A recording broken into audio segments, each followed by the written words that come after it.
Another day, another blessing mga Marcy at Parsi. So kahapon nga dumating nga itong parcel na to sa akin. At kung isa ka nga sa mga katim puti at tim kahoy para sa'yo nga itong ina-unboxing ko. Naalala nyo ba yung in-unboxing ko na lagayan ng sibuyas at bawang ay isang store lang po ito? Grabe, lahat nga ng products nila sa store nila napakagaganda. Tuwang-tuwa nga ako kasi nga meron na naman ako may dadagdag sa mga collection ko na pang tim puti at tim kahoy. Kaya alam nyo na, lahat nga ng link nito ay lalagay ko sa may comment section. Kaya naman i-add to cart at checkout mo na nga yan. Eto nga pala flower base, pwede nyo nga siyang lagyan ng dried flowers o di kaya artificial flowers. At dahil wala nga akong artificial flowers dito sa bahay, kaya itong lagayan nga ng halaman ko yung nilagay ko rito. O diba, napakaganda at napaka-aesthetic na nga ng datingan niya. At eto namang isa lagayan talaga ng halaman at sinasabit nga ito sa may dingding. Lahat nga ng ito ay napaplano ko nang ilagay pag nagkaroon nga ako ng coffee area. Inaantay ko na lang din talaga malis yung tukador at dun ko nga to ipupwesto. Eto nga pala wooden coaster, pero pwede nyo nga rin itong gamitin sa mga halaman nyo, patungan nga. Saktong-sakto nga to at ilalagay ko to dun sa may lamesa para may pa-accent. Eto namang isa wooden coaster din pero ibang klase nga lang siya.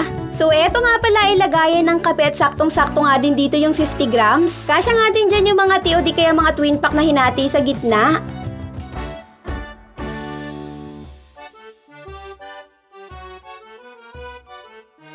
At ngayong araw nga walang pasok sila Gia dahil meron nga silang awarding. Nabigyan nga si Gia ng certificate ng perfect attendance for this month. Pero simula nga nung nagsimula yung pasukan wala pa rin naman siyang absent. At yung isa niya namang certificate para dun sa pagsali niya sa United Nations at nabigyan nga din siya ng ribbon para sa Batang Magalang Award. Pero lahat naman sila merong red ribbon, tapos dito naman sa color blue na ribbon para sa mga academic awards. Nakakuha nga siya ng Best in Numeracy at saka Best in Singing sa Komunikasyon. At syempre bilang napakasaya ko nga. At as usual, pag uwi nga sa bahay napakaraming ang kalat. Pero bago nga ako maglinis nilagyan ko nga muna ng panibagong plastic itong basurahan ko. At alam nyo ba, Coco din nga ang brand dito, kaya naman napakaganda talaga ng quality. Talaga namang subok na subok ko na.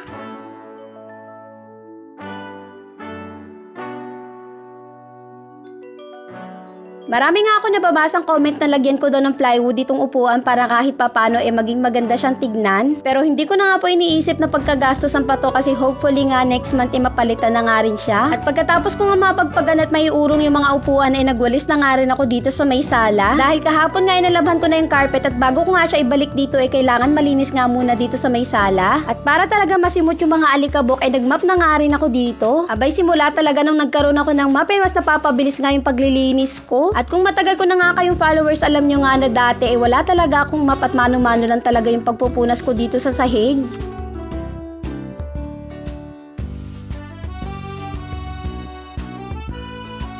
At isa talaga to sa pinakagustong gusto kong gamit dito sa may sala. Ito nga napakalaki kong carpet. Yung size nga nito 200 by 140 kaya napakalaki talaga. Ang ganda pa nga ng kulay niya, napaka-aesthetic din. Simula nga nung nagkaroon ako dito napakasyala ng tignan dito sa may sala. Abay ang lakas niya nga makamayaman, charing. At finally nga natapos na nga rin ako dito sa may sala. At yun lang muna mga Marcy at Parsi. Salamat sa panonood. Till next video!